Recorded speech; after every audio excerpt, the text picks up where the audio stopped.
Hey guys, I just wanted to say thank you for buying a set of my brackets, and if you did, this is the install video.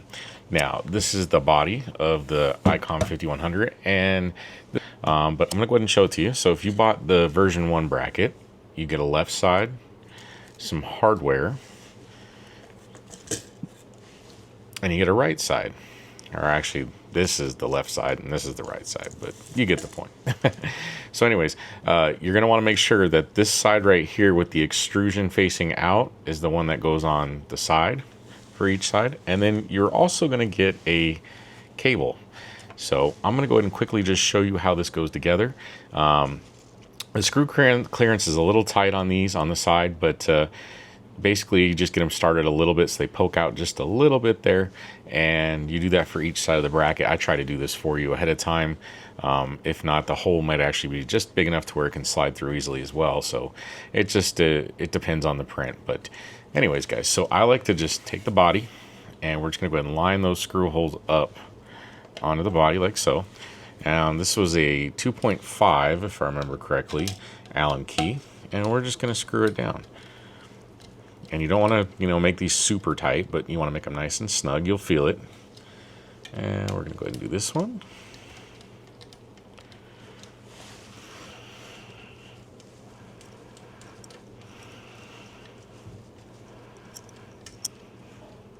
All right, you can feel it nice and snug. And we're going to go ahead and just do the other side. And if you have it poking out a little bit, you should just be able to get it in there nice and easily. So if you can get in there nice and easy, let's go ahead.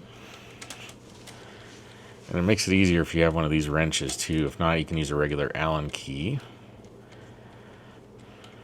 All right, that one's in there good.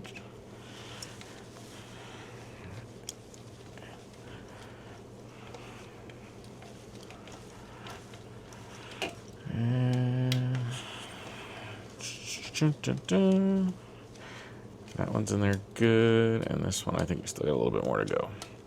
Yep. All right, nice and snug. So got that nice and snug, and bring it down. It should just lay nice and flat, just like this.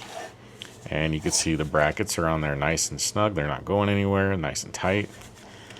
So now what we're gonna do is, before we put the head unit on, we're gonna grab our cable, and we're just gonna stick it in there.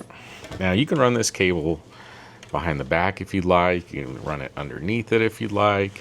You can even come around it and come up here if you'd like.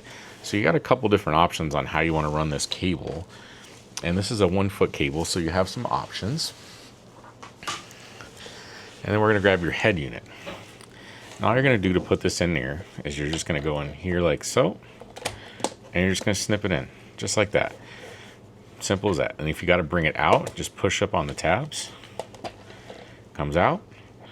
And if you're going to push it back in, nice like that, and just push it down right here, and the head unit's not going to go anywhere. And just to release it, just push up on the tabs. It comes out. But just push it down when it goes back in with the tabs, and it'll form nicely around the mount. And you can see right here, it is a very tight fit, but it was designed that way for a reason. So that way if you're tuning your knobs, it's not going to get in the way. Tuning down here, it's not going to get in the way. And then you still have access to all your touchscreen as well. So like I said, if you're ready to get the mount out, you just got to the head unit out. Just push up on that. It slides out. And if you want to get back in, just push it in, push down. That's it. That's all you got to do.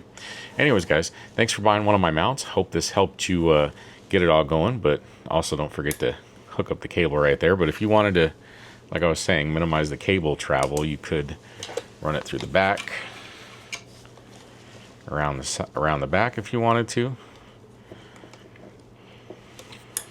and it kind of cleans up the cable. And if you wanted to, you could run it around pretty much any way around here, however you want to do it to make it as clean as possible for your desk setup. You can run it underneath if you'd like.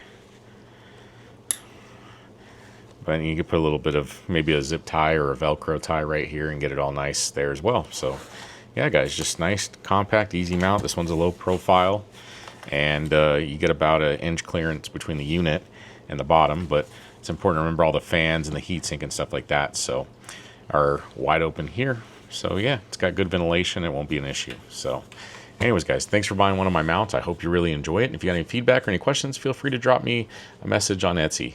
Thanks, and 73s.